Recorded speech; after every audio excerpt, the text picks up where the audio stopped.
My pleasure to introduce our special guest this evening, Griff Palmer. Mr. Palmer, database editor of the Daily Oklahoman, was one of the first reporters to cover the tragic bombing at the Alfred Murrah Federal Building in Oklahoma City. Mr. Palmer, who lived about a mile away from the building, rushed to the scene to report on the bombing. As well as reporting on the bombing, Mr. Palmer also used his computer skills to research militia groups. He's worn many hats at the Daily Oklahoman. He's been assistant city editor, general assignment state desk reporter, and Tulsa reporter. He's also been police reporter, metro reporter, and city hall reporter. Last year, Mr. Palmer was co-winner of the Associated Press Oklahoma Newspaper Executives 1994 Sweepstake Award. The Oklahoma Society of Professional Journalists awarded Palmer first place in political reporting in 1984 and first place in editorial commentary in 1993. Please welcome Griff Palmer.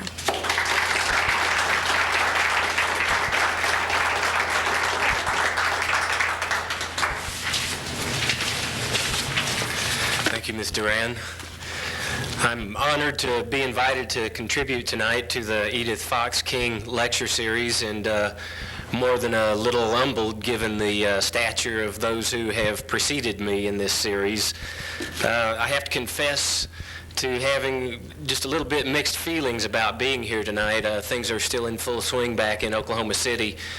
When Mary Ann Odom first contacted us to ask if we would consider sending an editor to discuss our coverage of the bombing, our top editors discussed it briefly and then said, no way.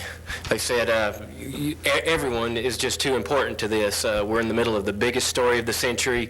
We're running like an well-oiled machine. Every person is absolutely essential. We just can't spare a single soul. And we had, in fact, telephoned Irene Abrigo to convey our regrets. And then somebody said, wait a minute, what about Griff Palmer? So here I am. They decided that they could bust me loose for a while. I think most newspaper editors from time to time ruminate about the various disasters that might occur within their markets: tornadoes, hurricanes, earthquakes, that one y'all are familiar with now, I understand, airliner crashes, catastrophic fires.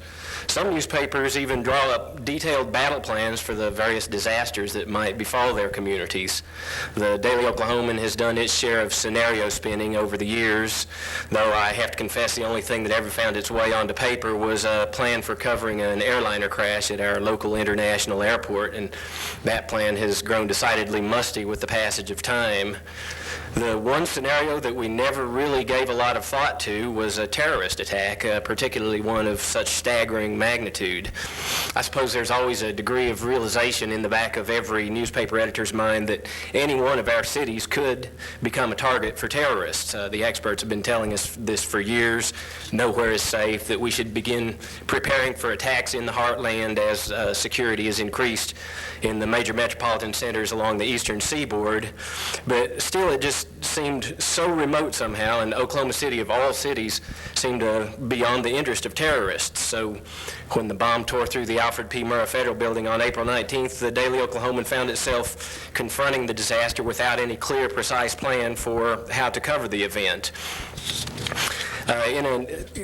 In a lot of ways, though, many of the same elements that go into covering something like this are the same elements that go into a lot of other disasters.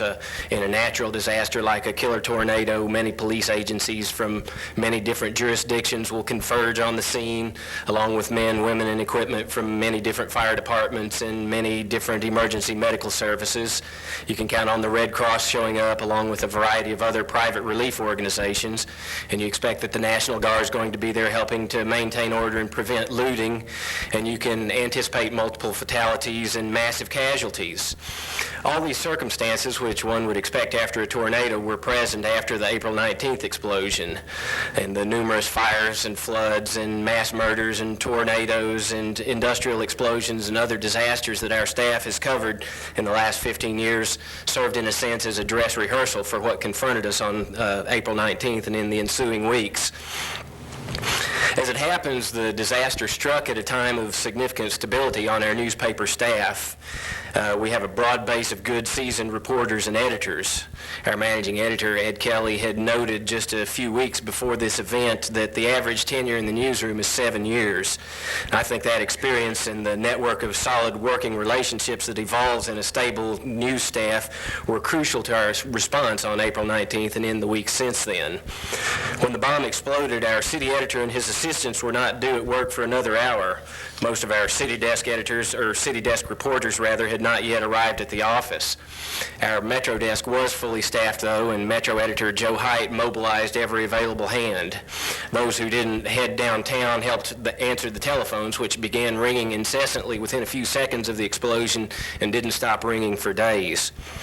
Several city reporters who were already at work also started for the scene, and every available photographer dropped what he was doing and headed downtown. The Daily Oklahoman moved its offices 4 years ago to a building 6.5 miles north of downtown, and that unfortunately delayed our initial response. One reporter, Judy Kuhlman, happened to be covering a grand jury in the Investors Capitol building, which is a block and a half from the federal building. When the bomb went off, the force of the explosion was so intense that Judy and others in the Investors Capitol building were showered with debris and were convinced for a time that it was their building that had been bombed. In fact, sheriff's deputies, convinced that the Investors Capitol building had been bombed, assumed that the grand jury was the target and were rushing to protect the grand jurors and the judge. And it took Judy a couple of minutes to realize that the explosion had actually been at the federal building. Judy spent more than 2 years covering the police beat, and she's seen terrible things in that time, but I don't think anything short of a war could have prepared her for what she saw when she got to the Murrah building. She approached the building from the south, and as you all probably recall from photos, that side was relatively intact after the explosion. But as she rounded the corner, it was just like walking into hell on earth. In a car outside the building, she saw 2 people burned beyond recognition, which is a terrible sight to see. And from the building, she could hear the screams of the injured and dying, including the children. Excuse me, I get a little choked up about it even now. And she saw, the walking wounded, some of whom were just horribly mangled. And, the first response was an overpowering urge to turn and run away, and she gave in to that briefly, but gathered herself together and turned around and did what had to be done. And she remarked on something that I experienced to a much lesser degree. I didn't wade into the carnage to the same degree that she did. And, after that initial horror, she just kind of switched into auto mode and just kind of, from basic training and experience, did what needed to be done, and then went completely to pieces after it was all over. And, I don't think she's ever going to be the same in a lot of ways. Pardon me, I didn't intend to get so choked up. I guess this is my time to go to pieces here. I was at my home a mile from the explosion when it happened, and I was sure that there had been a natural gas explosion within a block of my house. The concussion was incredible even at that distance. I ran outside, and people were coming out all up and down the street, and looked around expecting to see a house in flames within a block, and didn't see anything. There were some large 2-story houses and trees between me and downtown, so I didn't see the debris initially.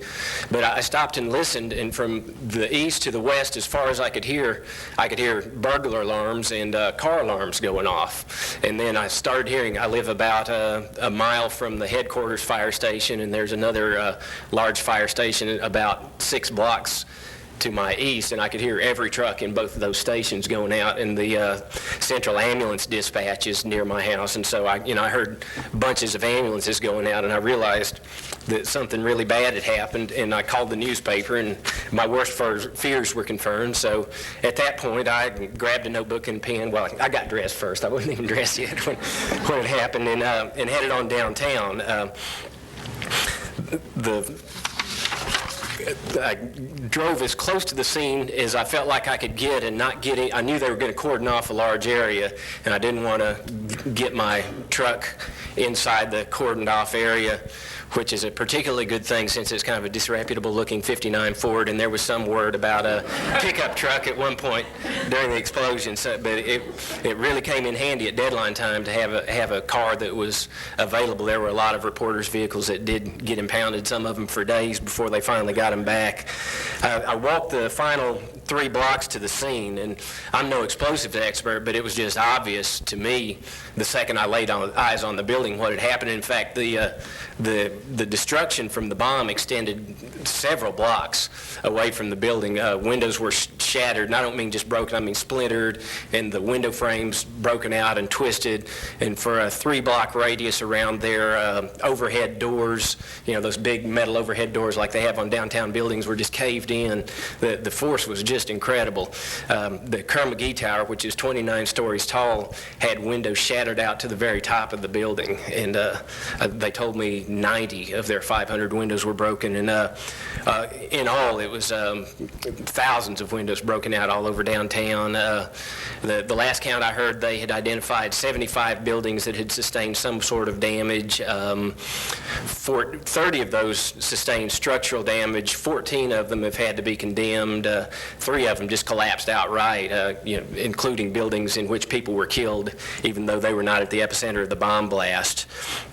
It peeled away masonry from buildings 2 blocks away. You just don't realize what a bomb of that size can do.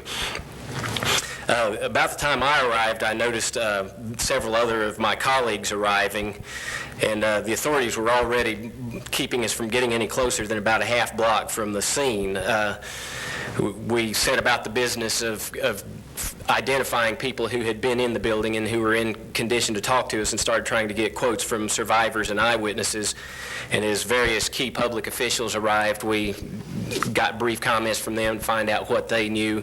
And in the meantime, of course, back at the office, people were frantically working the telephones, and the whole telephone system just lit up. In fact, we had cellular phones with us, but cellular phones were absolutely no use. The cellular circuits were so overloaded it was impossible to make a call on cellular circuits. One of the things that really saved us was the photographers' 2-way radios. That became a crucial communication link for us, and you could kind of get out on the wire phone circuits sporadically, and I found a payphone inside an apartment building at one point and made a mental note, all right, here's a place I can go to call in. But then when there was a rumor that there was a second bomb, they moved us out beyond that, so I lost my payphone at that point. Some of the reporters started trying to keep track of where the command posts and triage centers were being established, and this wasn't easy because they kept moving.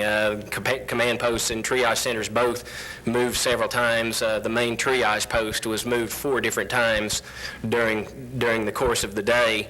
And the situation, particularly during the first half hour, was just utter chaos. You had thousands of injured peoples, witnesses, and bystanders milling around in the streets. Utility workers were working frantically to cut off broken water pipes and natural gas pipes. Police and firefighters and some well-meaning, self-appointed civilians were struggling to push the crowd back from the explosion site and making no distinction between news media and anyone else. And they very quickly set up guard posts along every street and alley to prevent people from getting back into the scene. And then about 45 minutes after the explosion, the rumor surfaced that more bombs had been found inside the building, and again, just utter panic ensued as, hundreds of people stampeded away because, everybody started remembering the terrorist attacks in the Middle East where they had put another bomb there and killed many more people with the second bomb than the first, and it was just sheer utter panic. Hundreds of bystanders as well as emergency workers clearing out of the area as quickly as they could. At that point, they set up a perimeter 5 blocks in radius, and you couldn't get any closer than 5 blocks to the building at that point. And the rumors that were circulating through the downtown area during that point were really amazing. They said a second bomb had been found inside the building. The bomb was booby-trapped. A third bomb had been found inside the building. No, the third bomb had been found outside the Bank of Oklahoma. No, it had been found at the FBI headquarters 4 miles away, or was it 4 bombs? And it's fascinating to me in retrospect to think about how these rumors traveled, because there were no TVs and radios. This was not the news media's fault. This was strictly word of mouth, and I suspect police 2-way radios may have relayed some of these rumors too, and several times police officers that were helping crowd control passed along these rumors to me as fact. Later in the day, authorities said that what rescue workers had thought was a second bomb was actually a training device from the Bureau of Alcohol, Tobacco, and Firearms. So yeah, it was just a crazy situation. But in the midst of all this chaos, I was really gratified by the instinctive coordination and cooperation that our staff displayed. With the exception of photographers, as I mentioned earlier, we had very little in the way of communication devices, but we still did a good job of keeping track of who was where, and worked hard to avoid duplicating effort and made sure that we had reporters where we need them. And each of us, as we encountered one of our colleagues on the street, would make mental notes about who was where and what they were doing, and would work to relay that information to others as we encountered them, and that helped a lot. And we also, whenever we would find a phone, would check in with the newsroom. And one of the crucial decisions they made, and we've learned this from other major disaster situations, is that it really helps to have an editor on the scene. And as I mentioned, we had moved the Oklahomans' headquarters 6 miles north of downtown, but fortunately we do have a small distribution center downtown still with offices and telephones in it, and that became a makeshift newsroom. And we used a pair of ancient Tandy portable computers to compose copy and send it via telephone to the newsroom. And Don McCoy, who's a former police editor, served as the on-the-scene editor. Throughout the day, Don was able to review reporters' copy as it came in, analyze what information we still needed, and dispatch reporters in search of that information. For a time, it seemed that despite all our best-laid plans, Murphy's Law was going to prevail. The Oklahomans Command Center was on the eastern periphery of the Central Business District, and the explosion site was on the northern periphery, and many police officers felt it was their duty to prevent reporters from walking through the Central Business District from the explosion site to our makeshift newsroom. But one way or another, bullying and cajoling and finding officers whom we knew who would give us rides, we managed to make our way to the office. Our photographers just did a fantastic job, and I think they really merit special mention. Not only were they doing incredible spot news work, they had the presence of mind to shoot mugshots whenever they saw a reporter conducting an interview and to take the time to get an ID of that person. And they also took the time to shoot mugs and get good IDs of many of the rescue workers, doctors, and nurses that were feverishly working and who figured later in interviews. So we had a good array of mugshots with good IDs with them, which we have a hard enough time in normal situations sometimes getting photographers to do that. So I was really grateful to them that they rose to the occasion there. They shot more than 30 rolls of film in the course of that first day.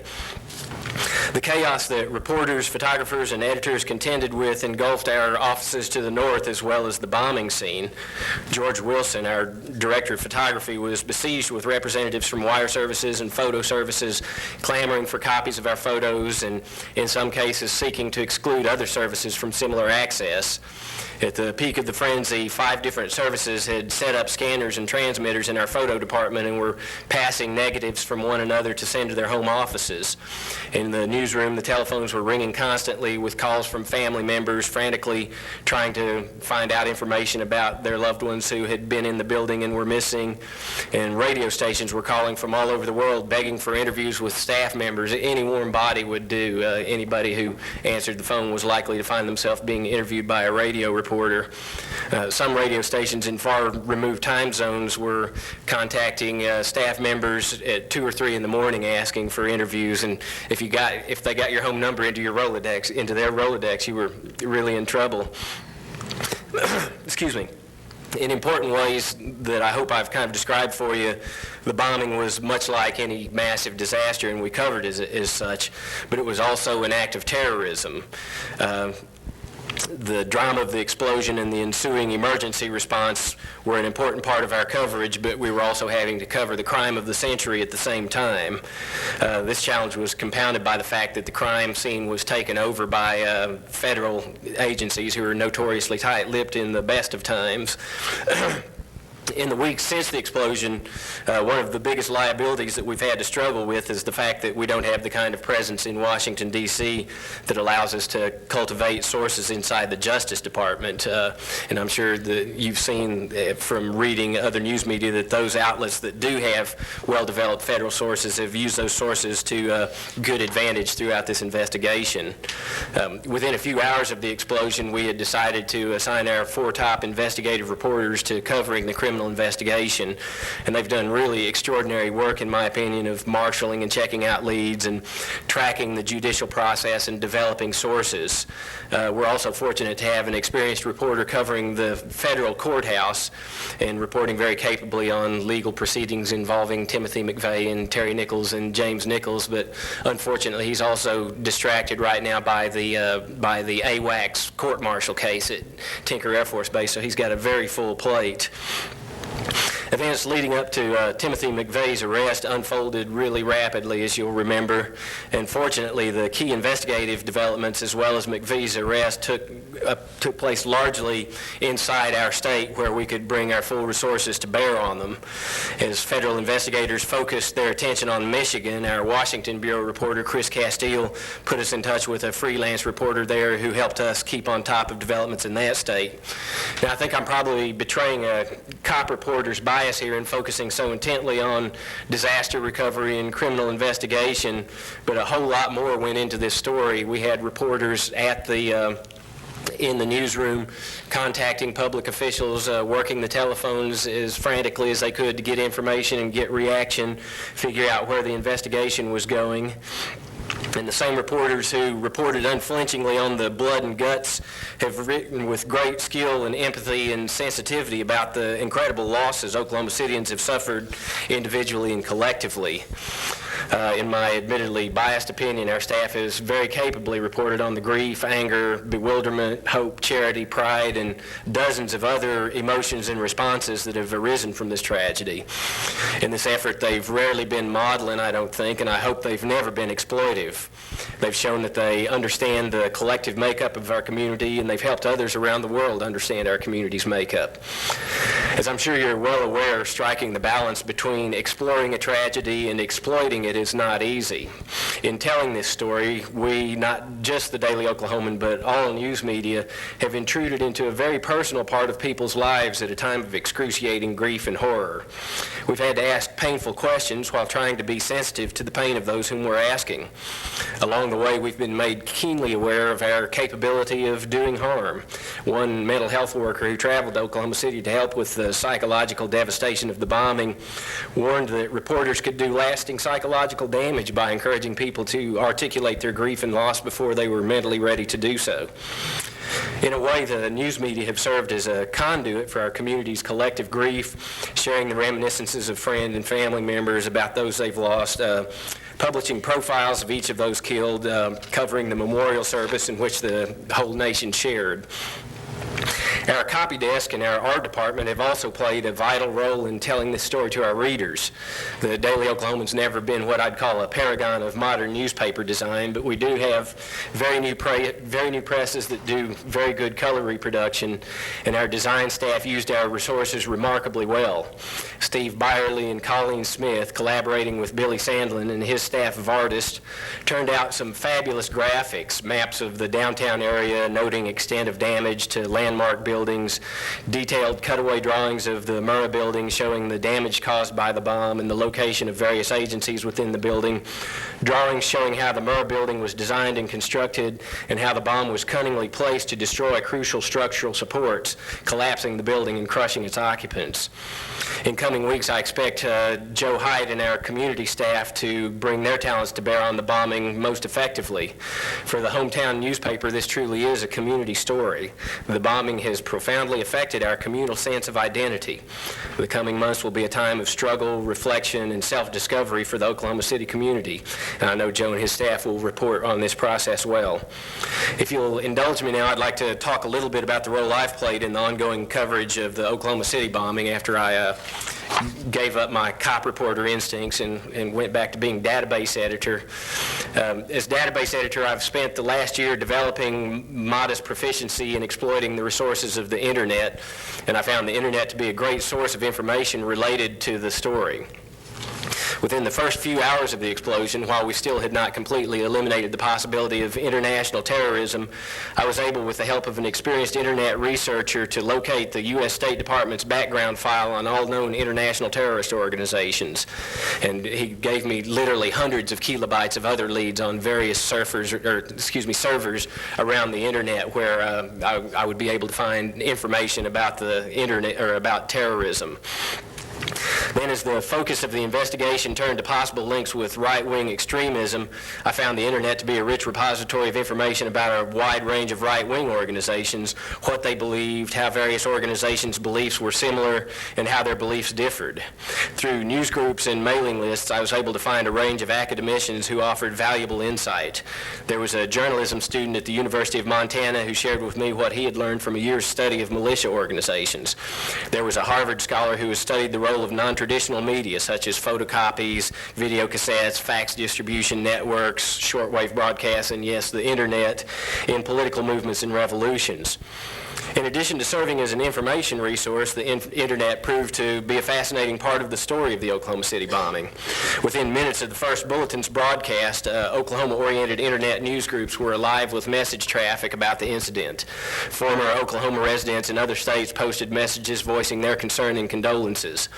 Internet enthusiasts relayed summaries of the latest news broadcasts, adding their own spin and in some cases their own distortion to the information. Local internet access providers became news content providers, obtaining images and stories from freelancers and established media, including the Daily Oklahoman, and putting them on the World Wide Web. Academic institutions that were already running web servers dedicated a portion of their servers to posting information about the disaster, including names of the dead and injured, and information about how various agencies were helping out with the disaster. Links to these various web pages were established from other web pages all over the world. Along with the web, all the other various communication features of the internet were called into play to provide information about the situation in Oklahoma City. And the conspiracy theorists, bless their hearts, showed up right away to tell us how, in their opinion, the U.S. government had bombed that building to give them an excuse to launch their final assault on firearms ownership. Along with the internet, we use DataTimes, a full-text database service that we own, to rapidly pull together information about right-wing extremists, their views, and their associations. As attention turned to right-wing fringe elements, I had another stroke of good luck. Out of the blue, I was contacted by a man I'd heard from once before, nearly 3 years earlier, when he had called me to offer to infiltrate a white supremacist rally in northeastern Oklahoma and do a story about it. I told him at the time, while I probably couldn't get him on our workers' comp plan or anything, I'd be interested in seeing anything he produced if he lived, and that was the last I'd heard from him. But now he called me up and told me he had dozens of hours of tape recordings of shortwave broadcasts by a wide range of right-wing militants, and these tapes have been valuable in providing us insight into the strange workings of the right-wing extremist world. The Daily Oklahoman's coverage of the bombing is really just beginning. The criminal investigation continues as we look for John Doe number 2, and as I'm sure you all are aware, it's looking more and more like Terry Nichols is going to be named as an actual criminal defendant in the Oklahoma City bombing. Or that was the last report I read. I haven't picked up a newspaper since this morning. Recovery from the pain and grief is just beginning. That's going to be a years-long process. Thousands of people have just had their lives turned upside down and are never going to be the same again. The physical recovery is going to take months, if not years, as you can gather, I'm sure, from the extent of the damage I described to you. The latest money figure I heard was $300 million, which is a significant amount of money for a community our size. As we begin this long, arduous recovery, we're faced with a number of disturbing questions that have profound implications for our society. Is this bombing the work of just one or a few deranged individuals? Or is it the work of a network of fanatical ideologues? Even absent direct ties between the bombers and militant right-wing groups, what does it mean for our society that there are those among us who sincerely believe that their government bombed that building, was willing to kill 166 innocent people to advance its cause? And how can it be that they're not in the least surprised that there is a festering hatred of the government that gave rise to that sort of action? And how can we prove them wrong if they are wrong about their assertion that the government bombed its own building? How can such a belief have taken hold, and how widely has it taken hold? What social and economic forces have given rise to the enclaves of hatred and fear that have sprouted up in our country? Is our society strong enough to keep this virulence from turning into a full-blown fascist movement? How far must the government go to protect its citizens from terrorism, and how far can it go without doing violence to the U.S. Constitution? These are difficult questions, and they're questions that are beyond the reach of any single news organization, and I'm very happy to see that news media throughout the country are addressing them. And on behalf of the Daily Oklahoman and the citizens of Oklahoma City, I want to thank all of you who've made a commitment to carrying out this crucial role in our society. I'd also like to thank you for your hospitality during the time I've been here. You've made me feel very at home, and I appreciate it very much. And if anybody has any questions, I'd be happy to try to answer them. Ken, I'm sorry. All right, absolutely. One of the questions I had, because you did a lot of research or got a lot of information from or off the internet, how difficult was it to verify the information, being that it was accurate? Some of it was just obviously outrageously distorted, and everything you had to take with a grain of salt, and journalists who have worked with the internet over the years have kind of established informal protocols for verifying the identity of sources of information, and making sure that they are who they say they are and that they have the credentials they say they have. And I got an object lesson in how important it is, and kind of another rule of the road on the internet is that you don't quote someone's post on the internet without first contacting them about that. And, I always kind of had mixed feelings about that. I thought, well, hey, that's public domain. Why should we have to go through that rigmarole? But it's part of the tradition of the internet, the so-called netiquette. But I found out how important that was. I did a story early on about how the right-wing crazies were coming out of the woodwork with all these theories about who had bombed the building and why. Just amazing stuff out there. They say that there's the UN is getting ready to establish the New World Order in Oklahoma City, or around the world, and they've built a death camp in Oklahoma City to deal with dissenters, and that they've signed peace treaties with the street gangs in Chicago and LA and New York, and are training them to be the shock troops for the imposition of the New World Order. All this stuff is out there, and I decided to quote some of the postings that were showing up on the internet, commenting from the right-wing paranoid viewpoint about what had happened in Oklahoma City. And there was one particularly striking comment talking about, I predicted months ago that something like this was going to happen. It's time for us to bury our guns and start using our codes, and so forth and so on. And one other newspaper that I won't name put this guy's comments onto the internet in a story they did on their webpage about right-wing paranoia on the internet, and I contacted this guy at the University of Montana, and he said, well, actually, I put that up as kind of a joke. I sort of forgot to put the smiley faces on that. and it turned out he was this journalism student who I mentioned, who had spent a year studying militia groups, and he was basically just kind of condensing all the paranoia he had encountered over the past year into one post and putting it on the internet. So that, and you're absolutely right, you can't take anything at face value on the internet any more than you can in any other sort of interaction. And I think that there's sort of a misguided public sentiment that the internet has rendered all news media obsolete and that we're all going to be our own reporters now. But I think that this incident is object proof in the importance of having trained fact gatherers and people who are capable of winnowing out the distortion and getting as close as they can possibly get to the actual facts, although even the best trained journalists in the country have missed the mark time and time again, and the federal government hasn't gone out of its way to serve the truth in its pursuit of justice. They in my opinion, are deliberately releasing half-truths and falsehoods at times in pursuit of their own agenda. Yes. Two questions. One is, when did you realize the impact of the story, not of the bombing itself, that this is the story of the century, which I don't doubt, and how did it hit you? And the other one is, you talked about seasoned reporters and 7 years average. What did it do with more junior or intern type of reporters to put them to work but not give them information they might have in the story? A lot of them teamed up with more experienced reporters, and a lot of them stayed in the newsroom and helped out with all the functions. We still had other stories we actually had to do that day, a few besides the explosion. So some of that happened, and we haven't caught our breath long enough to do this, but we're very big on continuing education at our paper, and I'm sure at some point after the dust has settled, we'll sit down and have a good in-depth discussion session in which we will analyze our strengths and weaknesses and talk about what we did that worked and what we did that didn't work. And I'm sorry, did I answer your second question in my ramblings? Okay.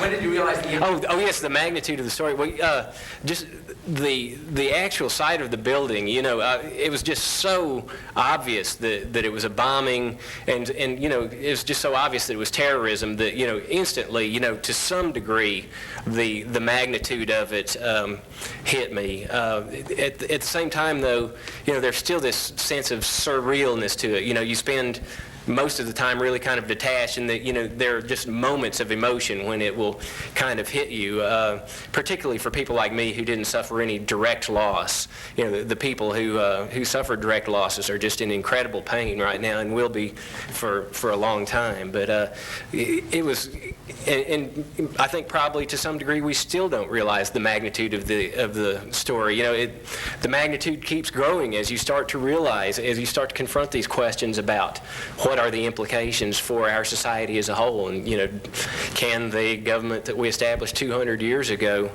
deal with this situation, particularly if this is, as some people would like for us to believe, the opening shot in an ongoing rebellion. Yes. I'm sorry.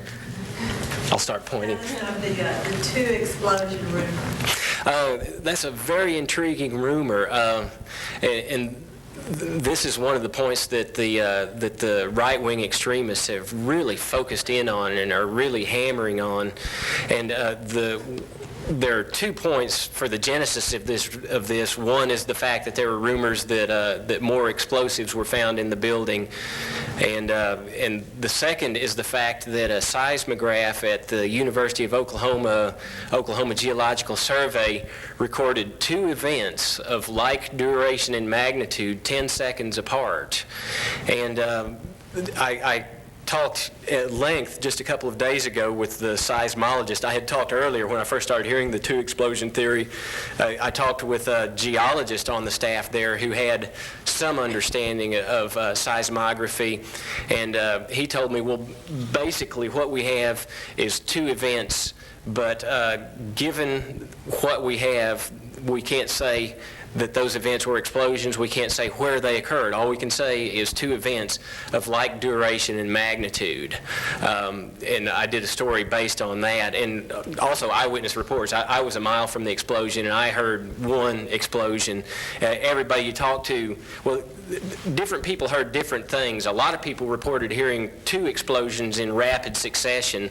And one woman I talked to, who was a few hundred feet to the west of the building when the bomb exploded, said she just heard bunches and bunches of explosions as it had the initial explosion of the bomb, then the explosions from the gas tanks in the cars going up in flames, their tires exploding, and the shock wave traveled outward, caving in doors and windows and caving in buildings as it went. So there was just all kinds of subsequent noise from that, and also echoes off of all the buildings downtown.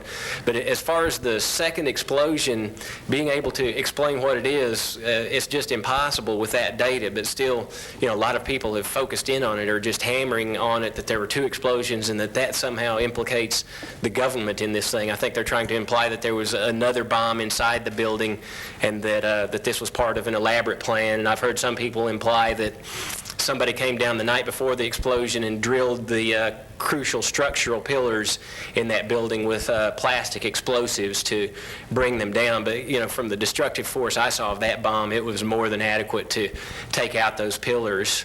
But that's kind of where it's at. I don't think we should totally discount it because, we don't know yet for an absolute certainty that there were no other explosives in the building. I'm still trying to chase down rumors that they found a box of explosives in that building and took it out and detonated it after the explosion. And unfortunately, local law enforcement authorities get very antsy when the feds are involved and want to defer all questions to the feds, and the feds aren't real interested in clearing up any rumors right now, it doesn't seem. So, yes, ma'am. That morning I was watching television, and several of the major networks reported that a secretary at one of the local either newspaper or radio stations had taken a call from a person who claimed Islam Nation was taking credit for this bombing. For several hours that was broadcast over ABC, NBC, CBS. About 2 hours after that, President Clinton and Janet Reno and several other anchors on those channels said no one had taken any calls concerning taking credit for that bombing. I know I listened to it for 2 hours, so I'm wondering, did you have any kind of call like that at your newspaper, or have you heard anything about that? None at our newspaper. I heard a vague rumor, not even as specific as what you heard as to who received it, but just a vague rumor that someone somewhere had received a call or a note claiming credit from some unknown Islamic organization. I wouldn't be surprised if somebody did at some point do that. There's always somebody who is... That's quite specific, because she was interviewed and turned over... Is that right? And it said it had gone to the FBI, and that was the end of it. I never heard anything. I just thought it was so odd. Yeah, that is odd. And I'm sorry, it wasn't our organization, I know, and I just thought it might be, since you got a lot of calls. Yes. You said that a mental health specialist had advised the newspaper to talk to the victims' families? Or she just, it wasn't like an official communication. It was just kind of one of the many conversations that I've had in passing with people. It was more couched in terms of just be very aware of the potential for long-term impact in what you do here. What was behind the newspaper's decision to do that, to talk to? A lot of it is just, that's what you do, and I've really thought about it more in hindsight. But, I think a lot of it has to be the sensitivity of the reporter. You just have to try to be a good enough judge of human nature to try to determine for yourself, is this a person that is so emotionally fragile right now that I shouldn't ask these kinds of questions. It's been my experience over the years that some people absolutely don't want to talk, and some people are just more than ready to talk, and it seems to actually be a kind of a cathartic thing for them to talk. Some people are very detached and almost eerily rational about what happened, and other people are complete basket cases. And you just have to try to exercise judgment. And how have the reporters been dealing with seeing the carnage? The reporters who were closest to it, I think are never going to be the same again in a lot of ways. Judy Kuhlman is having terrible nightmares, and in fact is having nightmares so bad her husband started having nightmares now. So it's really rough, and the newspaper is making sure that there are counselors there to help people deal with that, because that's something important to remember. This was such an incredible shock, and it hit so unexpectedly that, and I think probably a lot of reporters may not fully realize yet the impact it's had on them, because they're supposed to be so tough and so inured to this kind of emotionalism, but nobody's immune from that. I just had two questions. One was when the other news media kind of developed diplomacy in Loma, did you find yourselves as a local paper trying to sort of protect the people? I mean, these were your citizens, these were your fellow. I don't know if that makes sense, but I wondered, how did you react to having them come in, and did you see anyone that you were ashamed of as a reporter, as a news media? Did you find yourself ashamed of anything that you saw that they might have exploited. And the next question is completely different. In the community, I've heard different things that when the first thing about the Middle East came out, that it might have been a Islamic or Middle Eastern terrorism. Did it strike a chord in the Middle East community? Because I know Oklahoma does definitely have one. And has that been a problem?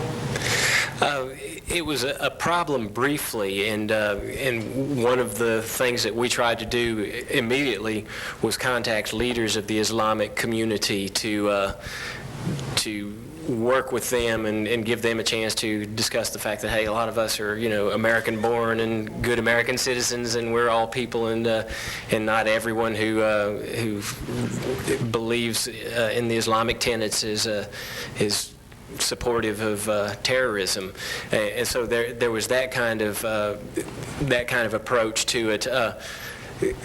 I heard one rumor, and this was reported on one of the shortwave right-wing stations, that a mob had approached a Middle Eastern family's house and thrown a rock through the window and frightened a woman so much that she was pregnant and had had a miscarriage. I was never able to confirm that rumor.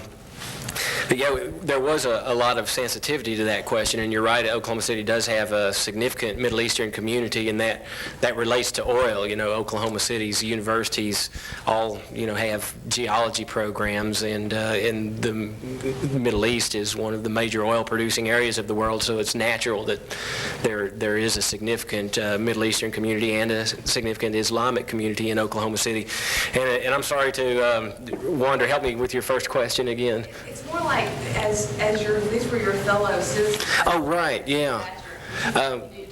I don't think we tried to be protective. I mean, certainly we didn't try to shield anyone from doing anything that they felt that it was their duty to do as a reporter.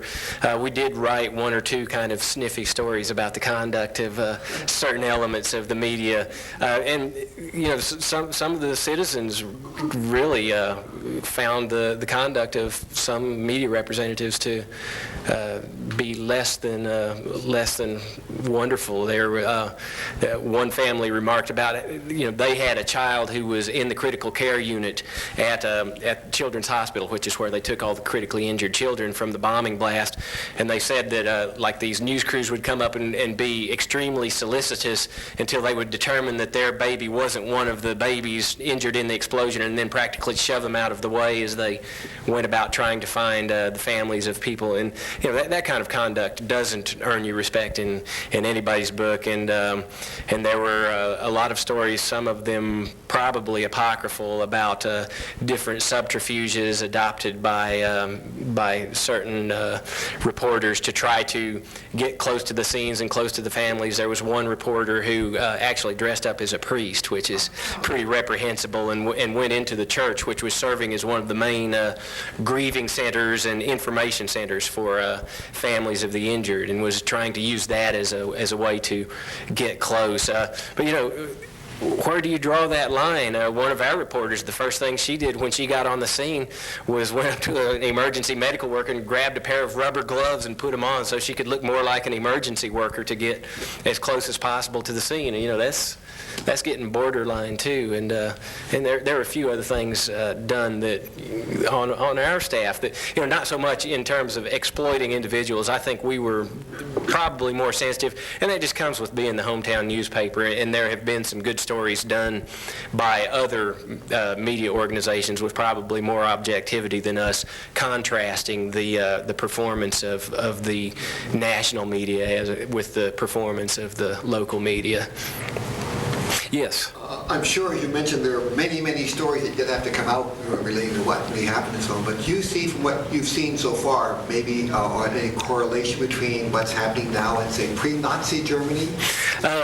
Yeah, in my most fevered imagination, yes, I do see some very disturbing similarities, and it's really frightening to me. I had just kind of, I was vaguely aware that you had these people out there in these little enclaves all over the country, and we have significant enclaves of people of this nature in Oklahoma, and western Arkansas is a particular hotbed that I think almost rivals Idaho in its concentration, although I don't think it's gotten quite as much publicity recently. You may remember the Covenant Sword and Arm of the Lord, which had the big standoff with the feds in western Arkansas, and those elements have now moved to Idaho and hooked up with Bo Gritz and his people. But there is still that there. And I'm still struggling to get perspective on this because I think a couple of things are happening here. Modern communication technology has given these people more throw than they've ever had before, and they can appear to have greater numbers and greater strength than they've ever had before, and there's nothing like a shocking, heinous bombing to create the appearance of an organized movement. And I think it would be dangerous to suppose greater organization than is really there. But I think we do need to be mindful that there are fascist elements at work in this country. There's no other word I can use for some of what I've become aware of. One thing that I find particularly disturbing, there is a movement that calls itself the Legal Reform Movement, and they have decided that under common law, anyone who wants to can establish a court, and anyone who wishes to submit to that court's jurisdiction may do so. And that's all fine and good, but they have begun this pattern of identifying cases, and it appears to have been tax protester cases, and the defendants will say, yes, I wish to submit to the jurisdiction of this superior constitutional court, and then they'll draw up a writ and send it to the inferior federal court, notifying them that they're assuming jurisdiction in the case and directing them to turn all case files over to the constitutional court, and informing them that failure to do so will be considered an act of treason. And so far, it's been dealt with by the judge writing one word, order denied, and that's the end of it. But in these tapes that was provided me by this contact, I heard a tape by a woman named Linda Thompson, whom you may be familiar with. She's based in Indianapolis and made quite a name for herself in producing documentaries about the Waco standoff. And she was interviewing a woman who represents one of these constitutional court movements, and this woman was using Linda Thompson's radio show as a platform to call the militia out to help enforce the assumption of jurisdiction on a specific date at a specific location. The woman whom Thompson was interviewing said, now we want the militia to come out unarmed, and we want this to be a peaceful show of unity. We're going to win our victory through the stroke of a pen and not through guns. And Linda Thompson starts going, well, how are you going to back that up without guns? Isn't that what the Second Amendment is for? The militia are for this purpose. That's crazy. That's suicide. And that kind of inflammatory language, and coupled with that kind of a movement, is a disturbing trend. Right now, it's extremely small, and I think it's significant to note that nobody showed up on the appointed date. But, they've been sounding calls for armed marches on Washington, and there have been, I understand, documented instances where militia groups have interfered materially with police officers in western states trying to conduct traffic stops and enforce child custody orders. And there was an incident I read about where a woman from the U.S. Fish and Wildlife Service was trying to conduct a public hearing on an environmental policy issue, and a militia group showed up with a noose in hand. And that is fascism, is what that is. And when it's just little isolated pockets, it's not that terribly significant. But I think you have to be mindful that, given the right political climate, isolated groups can coalesce very rapidly into something much more sinister.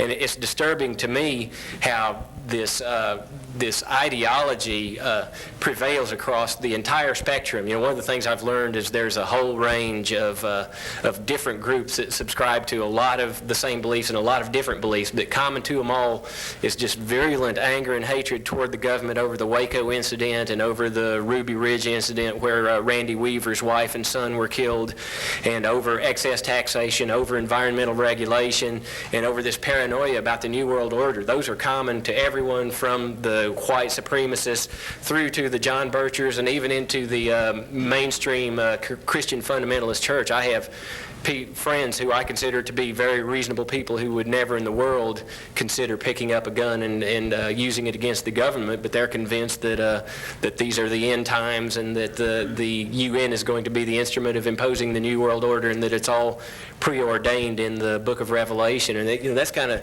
scary to see a belief system that's widespread, and I think that an ideologue of the stripe of Adolf Hitler could exploit that.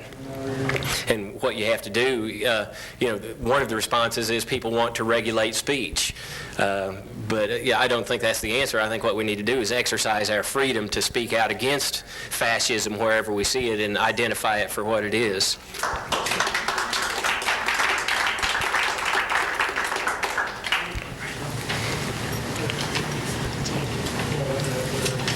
Yes. How long has your paper had a database editor? How long have they been using the database?